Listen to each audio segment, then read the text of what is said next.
Everyone, स्वागत है आप सभी का फिर से एक बार एक नई वीडियो में। आज की इस वीडियो में आपके सामने लेकर के आई हूँ केवीएस टीजीटी साइंस का सिलेबस लेकर के आई हूँ। ये जो आपका एग्ज़ाम होगा इसमें आपका जो सब्जेक्ट है वो आपसे कितने नंबर का पूछा जाएगा, पूरे 100 मार्क्स का आपसे सब्जेक्ट यहाँ पे पूछा जाएगा। इससे पहले मैं आपसे आपके पास जो है वीडियो शेयर कर चुकी कि किस में क्या क्या पूछा जाएगा, पर फिर भी मैं एक बारी शॉर्ट में बता देती हूँ कि आपका जो जनरल सेक्शन होगा ना, उसमें आपकी हिंदी आएगी 10 नंबर की, इंग्लिश आएगी 10 नंबर की, और जीके और करंट अफेयर्स आपके आएंगे 10 नंबर का। कंप्यूटर आपसे पूछा जाएगा 5 नंबर का, रीजनिंग पूछी जाएगी 5 नंबर की। इसके अलावा जो आपका मेजर पोर्शन बच जाता है वो आपकी पेडागोजी बच जाती है, जो आपसे 40 मार्क्स की पूछी जाएगी, और बच गया आपका सब्जेक्ट जो आपसे 100 मार्क्स का पूछा जाएगा। तो टोटल जो आपका एग्ज़ाम होने वाला है वो 180 मार्क्स का होगा, और ऑनलाइन ये एग्ज़ाम आपका होगा। ठीक है, अब यहाँ पे मैं आपके सामने सिर्फ सब्जेक्ट का लेकर के आई हूँ भाई, साइंस में आपसे क्या क्या पूछा जाएगा।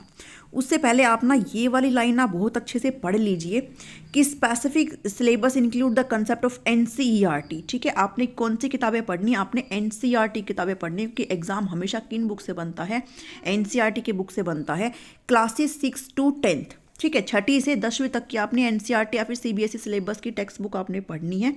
लेकिन एक बात और इन्होंने यहाँ पे बोली है कि question will be testing the depth of understanding and application of those concept at the level of graduation. ठीक है, इसका मतलब ये है कि जो भी टॉपिक यहाँ 6ठी से और 10वीं कक्षा की किताबों में दिए गए हैं साइंस के, उनका जो डिफिकल्टी लेवल होगा वो आपका 12th और ग्रेजुएशन तक का चला जाएगा। ठीक है, तो आपने कम से कम 10वीं तक का सिलेबस तो पढ़ना ही है, 11th-12th तक का भी आपने अच्छे से यहाँ पे कवर करना है। तो आपसे यहाँ पे क्या क्या पूछा जाएगा आप देख लीजिए जल्दी जल्दी। सबसे पहला जो टॉपिक है यहाँ पे वो आपका matter, nature and behaviour. Matter जिसमें आपका सॉलिड, लिक्विड, गैस आ जाता है, ये सब आपने पढ़ना है। शेप, वॉल्यूम, डेंसिटी, ठीक है, melting, absorption of heat, freezing, evaporation, आपने मैटर वाला पूरा चैप्टर यहाँ पे अच्छे से डीपली इसको अंडरस्टैंड करना है और सबसे बढ़िया तरीके से इसको पढ़ना है। नेक्स्ट चीज़ है नेचर ऑफ मैटर, आपने पढ़ना है, जिसमें आपसे पूछे जाएंगे एलिमेंट्स, जिसमें आपका मेटल, नॉन मेटल, मेटलॉइड्स, ठीक है, कंपाउंड, मिक्सचर, सब कुछ आपसे पूछा जाएगा।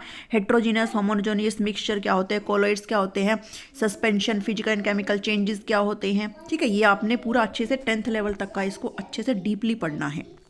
उसके बाद है particle, nature and their basic law.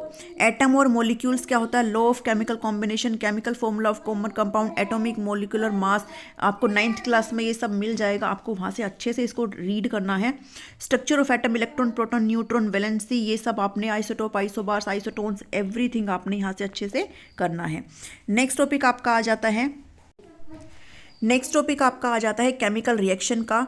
Chemical equation, balanced chemical equation, implications of a balanced chemical equation, type of chemical equation, combination, decomposition, displacement, chemical reaction से रिलेटेड आपने सारी चीज़ें यहाँ पे जो कुछ भी दे रखा है वो आप देखो, इन्होंने टू द पॉइंट आपसे सारी चीज़ें बता रखी है। ठीक है, तो आपने एक भी चीज़ें यहाँ से मिस नहीं करनी है, सब कुछ आप लोग केमिकल रिएक्शन से रिलेटेड पढ़ेंगे।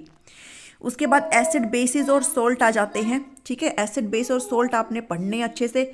उसके बाद H+OH- आयंस, जनरल प्रॉपर्टीज़ पढ़नी है। न्यूट्रलाइजेशन क्या होता है, कंसेप्ट ऑफ पीएच स्केल आपने पढ़ना है। ठीक है, उसके बाद ये ब्लीचिंग जो है, पाउडर है, basin soda, washing soda, everything आपको ये 10th क्लास में मिल जाएगा। आपको पूरा अच्छे से डीपली इसको क्या करना है, रीड करना है। मेटल और नॉन मेटल यहाँ पे आ गया, पूरा मेटल और नॉन मेटल, इनकी रिएक्टिविटी सीरीज, एवरीथिंग आपने सब कुछ यहाँ पे डीपली करना है, जिसमें आपका formation and properties of ionic compound, basic metallurgical process, corrosion, it's prevention है ना, सब कुछ यहाँ पे आपको मिल जाएगा 9th-10th में। आप यहाँ पे बहुत अच्छे से इसको पढ़ेंगे। नेक्स्ट है कार्बन कंपाउंड। कार्बन कंपाउंड में आपको, कार्बन कंपाउंड में ये बॉन्ड वगैरह पढ़ना है, कोवलेंट बॉन्ड वगैरह। ठीक है, होमोलोगस सीरीज आपने पढ़नी है। Carbon compound containing functional group, halogens क्या होते हैं, alcohol, ketones, aldehydes, alkenes, alkynes, ये सब कुछ आपने पढ़ना है, 10th में आपको मिल जाएगा।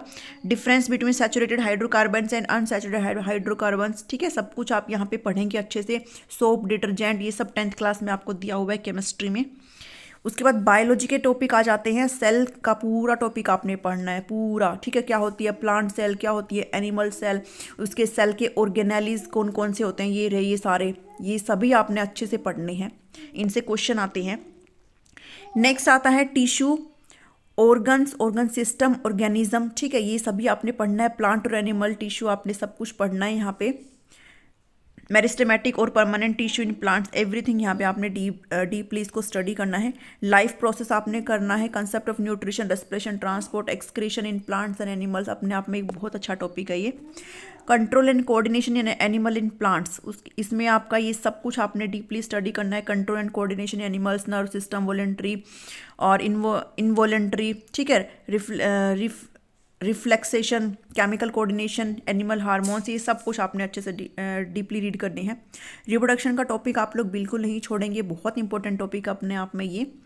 उसके बाद हेरिडिटी और इवोल्यूशन वाला चैप्टर आ जाता है। Heredity, Mendel's contribution, laws for inheritance of trait, sex determination, brief introduction, evolution, ये सब कुछ आपने अच्छे से करना है। बहुत अच्छी मतलब बातें मुझे ये लगती है कि ये लोग जो सिलेबस है वो बहुत अच्छे से समझाते हैं। मोशन का चैप्टर फिजिक्स यहाँ पे आ गई है, मोशन का पूरा चैप्टर आप लोग पढ़ेंगे, डिस्टेंस टाइम ग्राफ वगैरह, यूनिफॉर्म एक्सेलरेशन, वेलोसिटी, एवरीथिंग आप सब कुछ यहाँ पे पढ़ेंगे। फोर्स एंड न्यूटन्स के लॉ, फोर्स और न्यूटन के 3 लॉ होते हैं, वो सभी आपने यहाँ से पढ़ना है। Moment, force, acceleration, inertia, gravitation का पूरा चैप्टर आपने अच्छे से पढ़ना है। 11th का भी पढ़ लेना है यहाँ से, ग्रेविटेशन का पूरा 11th में भी दिया हुआ है। उसके बाद floatation, thrust and pressure, Archimedes principle, buoyancy, ये सब 9th क्लास में आपको बहुत अच्छे से दिया हुआ है, वहाँ से आप पढ़ सकते हैं। Work, energy and power, physics का टॉपिक है अगेन, ठीक है। Kinetic, potential energy, law of conservation of energy, इनके न्यूमेरिकल्स आप लोग अच्छे से डील करके जाना।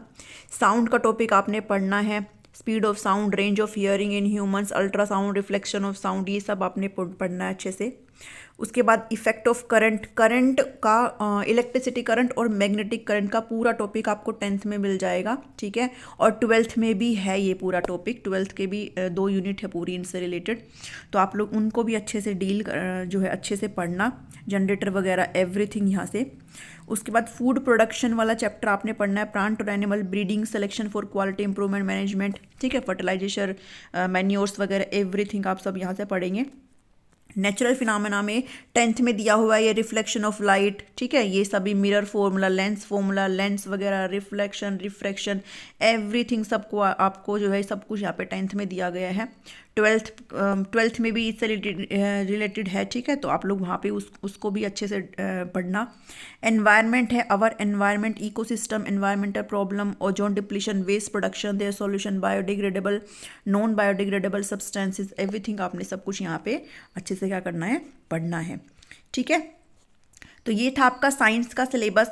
और एक बात यहाँ पे ना क्या होता है ना कि टीजीटी साइंस में और टीजीटी एसएसटी में ना जो सब्जेक्ट का कॉम्बिनेशन है ना वो जनरली बच्चों का बन नहीं पाता है, तो आप लोग अपनी एलिजिबिलिटी ज़रूर चेक करना एक बारी। अगर आपके पास बॉटनी और जूलॉजी और आई थिंक केमिस्ट्री है, बॉटनी, जूलॉजी और केमिस्ट्री का कॉम्बिनेशन आपके पास अगर है तो ही आप लोग इस फॉर्म को भर सकते हो टीजीटी साइंस को। जैसे अगर मैं अपनी बात करूँ तो मैंने जो बीएससी करा हुआ है ना उसमें बायो जो है मैंने 1 ही साल पढ़ी है, ठीक है, 1 ही साल पढ़ी है बायो। बाकी जो मेरे कॉम्बिनेशन है वो फिजिक्स के हैं, मैथ के हैं और केमिस्ट्री के हैं। सो मैं इस पोस्ट के लिए अगर मैं भरना चाहूँ तो मैं एलिजिबल नहीं हूँ, ठीक है। तो अगर आपका भी कुछ ऐसा ही सब्जेक्ट कॉम्बिनेशन है तो आप इस फॉर्म को ना ही भरें, क्योंकि फिर बाद में आपको वैसे भी डॉक्यूमेंट वेरिफिकेशन टाइम पे आउट कर दिया जाएगा। तो एसएसटी वाले और जो साइंस वाले ना अपना सब्जेक्ट कॉम्बिनेशन ज़रूर यहाँ पे मैच करें, ठीक है। तो आज की इस वीडियो में इतना ही है, मिलती हूँ आपसे नेक्स्ट टॉपिक में एक नई वीडियो में। Thanks for watching me.